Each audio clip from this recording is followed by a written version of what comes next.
বন্ধুরা, আজকে আমি বিকালে নাস্তায় বানিয়ে ফেললাম পাতাকপির পাকোড়া। তো পাতাকপির পাকোড়াটা দেখতে যেমন সুন্দর হয়েছে, খেতে অনেক মজা হয়েছে। তো আমি কিভাবে এই পাকোড়াটা বানালাম, তো ফুল ভিডিওটা আপনারা দয়া করে দেখবেন আর দেখে একটা কমেন্ট করবেন। তো চলেন আমি কিভাবে পাতাকপির পাকোড়াটা বানিয়েছি, তো ফুল ভিডিওটা দেখুন।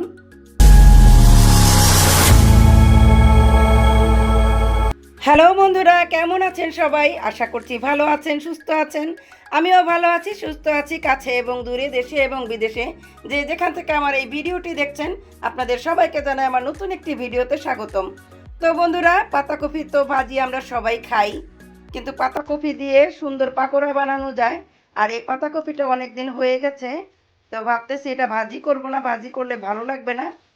তাই আমার মেয়ে বলল, মা পাকোড়া বানাও। তা আমি ভাবলাম যে আমার বন্ধুদের মাঝেও শেয়ার করি আর আমিও পাকোড়াটা বানিয়ে খাই। তো বন্ধুরা, দেখতে থাকুন আমি কিভাবে পাকোড়াটা বানালাম। বন্ধুরা, পাতাকপি ধুয়ে আমি কুচি কুচি করে নিয়েছি। আর পাতাকপির পাকোড়া বানানোর জন্য যা যা লাগবে সবগুলি আমি এখানে নিয়ে নিয়েছি। লাগবে চালের গুঁড়া, বেসন, কাঁচামরিচ কুচি, ধনিয়া পাতা কুচি, পেঁয়াজ কুচি, লবণ। আর এখানে নিয়েছি সামান্য মরিচের গুঁড়া, হলুদের গুঁড়া, ধনিয়ার গুঁড়া, জিরার গুঁড়া। তো একটা একটা করে আমি এগুলি সব মিশিয়ে নিব। তো প্রথমে পাতাকপিটা আমি একটু নরম করে নিব। পাতাকপির মধ্যে আমি এই যে লবণ দিয়ে দিলাম, লবণ দিয়ে ভালো মতো কুচলে কুচলে এগুলিকে নরম করে নিব।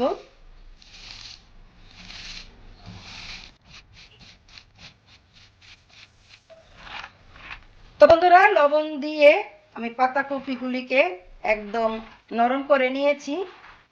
এখন এর মধ্যে আমি সব কিছু নিয়ে নিব। তো প্রথমে দিয়ে দিলাম এই যে পেঁয়াজ কুচি, তারপর দিয়ে দিলাম কাঁচামরিচ কুচি, দিয়ে দিলাম ধনেপাতা কুচি। এগুলি দিয়ে ভালো মতো মেখে নিব।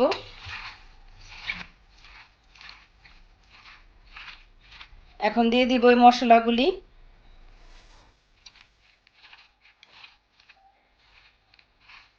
এখন দিয়ে দিব বেসন। বেসন দিয়ে ভালো মতো মেখে নিব। বেসন দিয়ে আমি ভালো মতো মেখে নিয়েছি। এখন দিয়ে দিব চালের গুঁড়ি।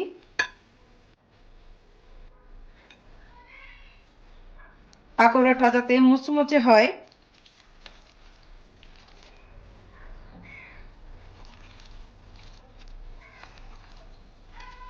এখন ভালো মতো কুচলে কুচলে এগুলিকে মাখিয়ে নিব।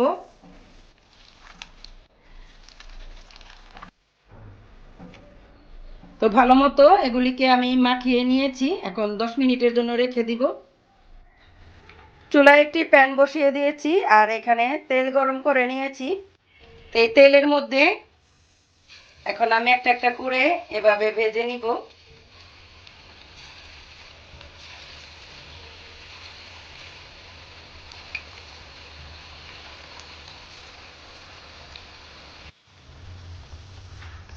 তো বন্ধুরা, পাকোড়ার এই সাইডটা হয়ে গেছে। এখন আমি সবগুলি পাকোড়া উল্টিয়ে দিব।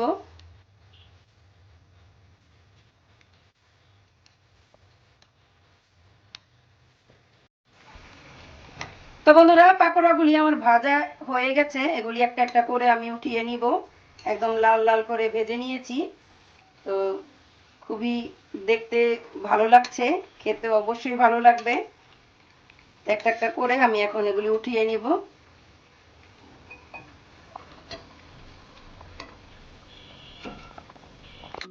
তো এগুলি আমি উঠিয়ে নিয়েছি। এখন বাকি পাকোড়াগুলি আমি এই তেলের মধ্যে আবার ভেজে নিব।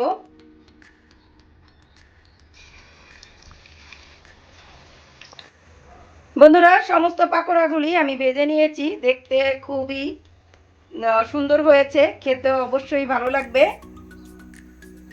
তো আর কি বলবো, পুরো ভিডিওটা তো দেখলেন। যদি আপনাদের একটু অংশ এই ভিডিওর ভালো লেগে থাকে, তাহলে একটা লাইক করবেন, কমেন্ট করবেন এবং আমার চ্যানেলটা সাবস্ক্রাইব করবেন। আর যারা অলরেডি সাবস্ক্রাইব করেছেন তাদেরকে জানাই অসংখ্য অসংখ্য ধন্যবাদ। Bye bye.